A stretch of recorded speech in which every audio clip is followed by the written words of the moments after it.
اللہ تبارک و تعالیٰ نے 25 انبیاء علیہم السلام کا نام لے کے ذکر فرمایا ہے۔ باقی جتنے انبیاء ہیں ان کا اجمالی ذکر ہے۔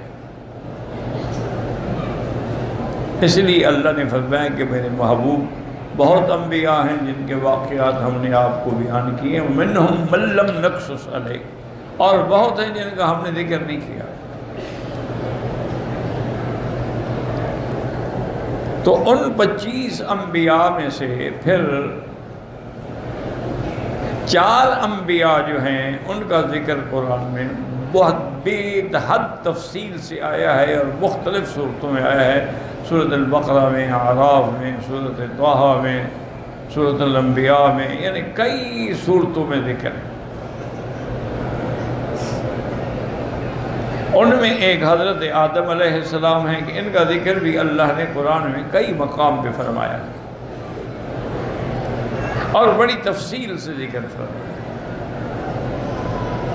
اس کی وجہ کیا ہے؟ کہ اس لیے کہ حضرت آدم جو ہیں وہ ابو البشر ہیں، تمام انسانوں کے باپ ہیں، وہیں سے تخلیق انسانیت کی ابتدا ہوئی ہے۔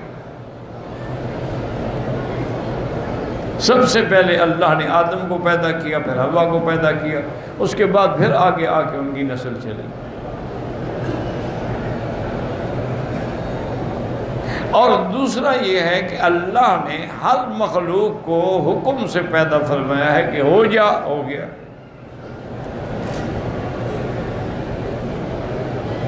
اور اللہ نے بعض کام جو ہیں وہ ملائکہ کے ذریعے فرمائے ہیں، ملائکہ کو حکم دیا کہ اس کا روح قبض کر لو، نے جا کے قبض کر لیا۔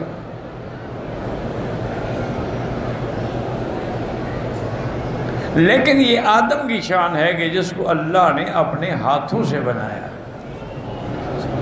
اللہ کے ہاتھ ہیں، ہمارا ایمان ہے، لیکن جیسے اس کی شان کو زیبا ہے، کما یلیق بشانہ۔ یہ بحث کبھی نہ کرنا کہ ہاتھ کیسے ہیں، کتنے لمبے ہیں، کتنے چوڑے ہیں۔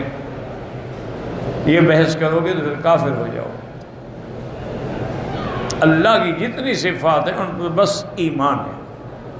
اس کی وجہ یہ ہے نا کہ انسان مخلوق کے بارے میں تو بات کر سکتا ہے، خالق کے کنہوں میں کیسے پہنچے؟ وہاں تو عقل ہی کام نہیں کرتی نا۔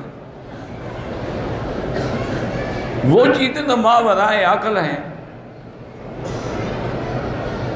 اس لیے وہاں ہمارا یہی ایمان ہوتا ہے کہ اللہ کے ہاتھوں کا ذکر ہے، آمنا بھی۔ جیسے کافروں نے، یہودیوں نے کہا تھا قالت الیہود ید اللہ مغلولہ، اللہ کے ہاتھ بندھے ہوئے ہیں، جس کے رد میں آیا بل یداہ مبسوطتان، اللہ کے ہاتھ کھلے ہوئے۔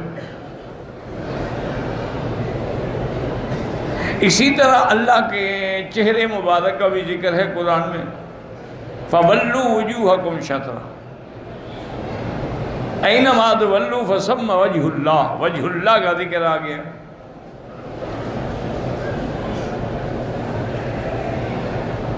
اسی طریقے سے اللہ تبارک و تعالیٰ کے صفات میں اللہ کے آنکھوں کا بھی ذکر ہے۔ اللہ نے نوح علیہ السلام کو حکم فرمایا تھا کہ وَاصْنَعِ الْفُلْكَ بِأَعْيُنِنَا، کشتی بناؤ میری آنکھوں کے سامنے۔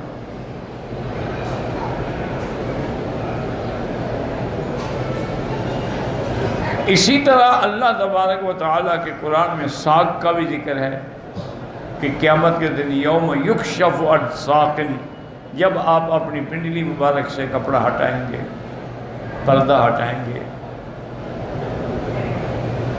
اللہ تعالیٰ کے نزول کا بھی ذکر ہے کہ اللہ عرش سے نزول فرماتے ہیں آسمان دنیا پر۔ اور یہ بھی قرآن میں بھی ہے، حدیث میں بھی، قیامت والے دن اللہ اس سرزمین پہ تشریف لائیں گے تاکہ لوگوں کے درمیان میں عدل ہو۔ جاء ربک والملائکۃ صفا صفا وَأَشْرَقَتِ الْأَرْضُ بِنُورِ رَبِّهَا وَوُضِعَ الْكِتَابُ۔ تو یہ بھی قرآن میں ذکر ہے۔ تو بہرحال ایک موٹی بات یاد رکھ لیں، انشاءاللہ ایمان سلامت رہے گا، کسی دھوکے میں نہیں پڑو گے کہ اس کو علماء نے، مفسرین نے، محدثین نے، سلف صالحین نے، اولیاء اللہ نے ان کلموں میں کہا ہے کہ نحن نؤمن باسمائہ و صفاتہ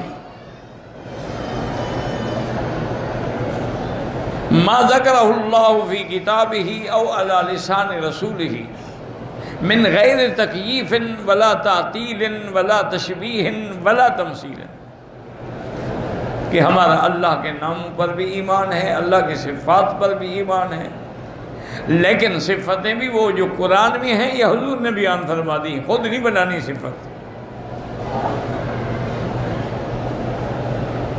لیکن کیسے ایمان ہے کہ ہم اس کی تکییف نہیں کریں گے کہ جی آپ کا ہاتھ کیسے، نہیں، ہاتھ ہے بس، اور مثال بھی نہیں دیں گے کہ جی آپ کا چہرہ مبارک ایسے ہے، یہ مثال بھی نہیں دی، کیونکہ لیس کمثلہ شیء، اس کی کوئی مثل نہیں۔